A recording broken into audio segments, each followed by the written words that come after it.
I knew you were going to ask that question. I didn't know if it was going to be you or somebody else, but it's interesting because this was brought to my attention that this offer, and I don't have time to think about this. The season's starting, and I don't want to go there. Get too far ahead of myself. And now you ask that question, what does this mean to me? I want to stay in the moment. I want to make sure we get the work done that needs to get done today for tomorrow and the next day. And when you look at something like this, you talk about stability. Well, in our profession, there is no stability. You're just used to that. You're accustomed to that. So this is nice, but our stability is success day to day. So I can't really wrap my mind around it too much, Paul, other than the few things I will share with you. This is a place I want to be. This is a place that I want to make right, and I want to win here. And I think what we're building and the progression, the sequential movements that we've seen and will continue to see, we are going to win here. We're going to be successful here, doing what we're doing. And when I had this presented to me as an offer, it's, to me, my mind is all on that, trying to be successful here. It was an easy yes, this is what I want. I just don't want to think about it. I want to get to the work of it. But to be aligned in a shared vision is a pretty amazing thing. It sounds, I'm going to use the word stupid, it sounds stupid, but not many companies. And the bigger the company there are around the world, people know it, it's very difficult to align to a shared vision. Very difficult. And I think the relationship I've been able to develop with Kevin, the respect I have for him and how he operates and allows us to operate, but myself specifically as a head coach, and that starts with Terry and Kim Pagula, allowing us then to operate the way we operate.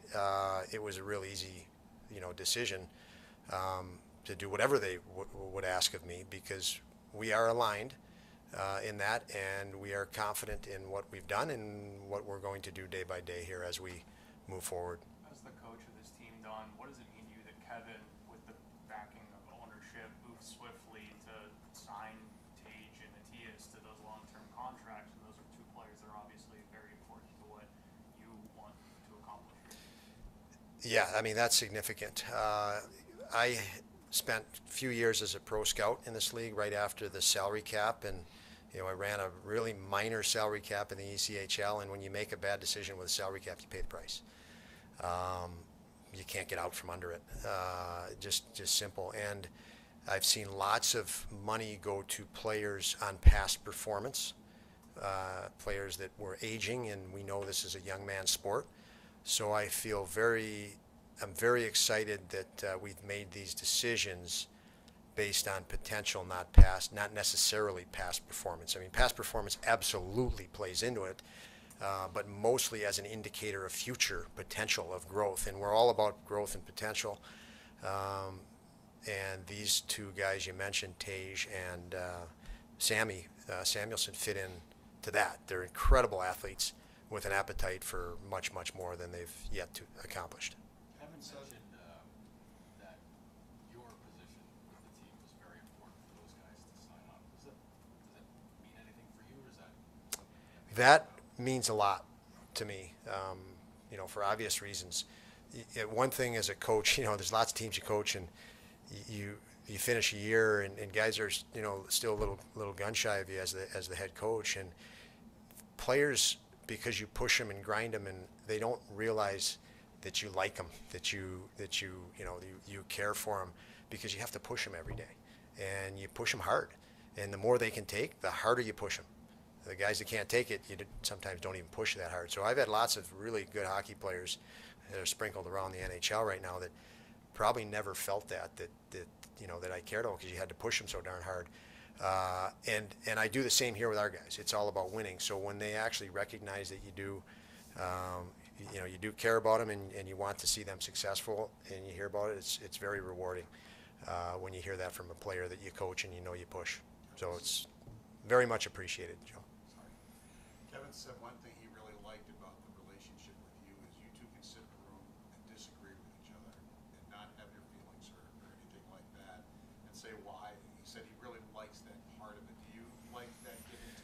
Love it. I mentioned I'm not worried about.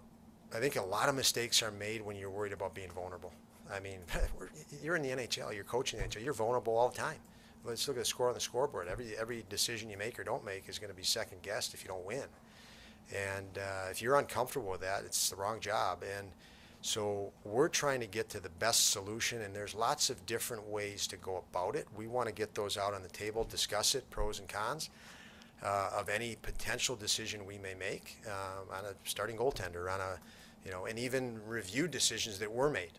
And I'm okay with all that because we're trying to get to be the best. You got to become better, and you got to be comfortable with the ways in getting better. And I think that dialogue is a big part of why I'm comfortable here, to be able to have that dialogue and trust Kevin, trust his experience, his instincts, he's got a really incredible feel for things beyond his experience winning a Stanley Cup, playing in this league, and being a leader on teams he played for. Matthias has only played, 50-some games, and it's obviously a big commitment. Just what have you seen from him that makes you confident this is the right thing? Well, he is, one word I'll use to describe it, he is the antidote. So you think of a star player on the other team, he's the antidote. He is a athletic beast. His mobility, agility, his size, his strength. He has a great feel for his position, a great feel for the game. So, he closes on people quick. He defends well. That'll make, the other defensemen on our team's jobs much easier. And he was significant in impact when he arrived last season in January. And I know it was January because I missed him before that, knowing that he needed some time in the American League, but he was going to be an impact upon entry. And very few guys are impact upon entry in the NHL. He was from day one, and that's a testament to his, not only his present athletic ability, but his potential.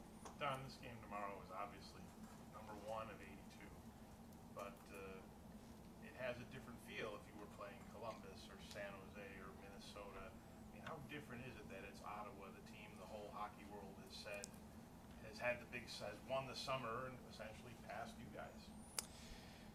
Yeah, I don't get worked up on that stuff at all. I think it can only be a distraction. We need to. I know our team is, we're young, and we're also more experienced than we were last year. All our young guys are way more experienced than they were last year. They've got hindsight that they could take into the summer and an appetite that's only grown. We have to go. Every team has to go through adversity. All 32, and probably the ones that handle it the best are going to improve the most. You learn about yourself through competition. So whatever happens, we've got to make it good, and we've got to grow from it. And the teams that do in this league get better. The teams that don't, those are the ones you projected early in the year, and they just can't handle it. And they might have projected as a top 10 team, and they fall. They just couldn't adapt and adjust. So it's all about adapting. I watched the 2 games last night. Distinctly different than preseason. You can take the training camp, and you got to get these guys ready for the season, but you can't replicate some of the fear and some of the panic and some of the overthinking within a game and the mistakes that were made. They just wouldn't happen in the preseason. But now pressure's on and expectations are right there, and it's about handling all of that. The psyche of that. I think our players are very prepared for that. I think that's an area that they've made a lot of progress in, knowing that, hey, we're giving up some experience to the other teams, but that's okay. What's our strength? What's our advantage? And that's that tenacious play and passionate play. So I don't look at our opponent as being ahead of us or behind us. You're always playing a competitive team in this league, and tomorrow it's Ottawa. I'd like to thank Matthew Fairborn for that article yesterday. It got me a contract, so thanks, man. Congrats, Don. Was he over the top?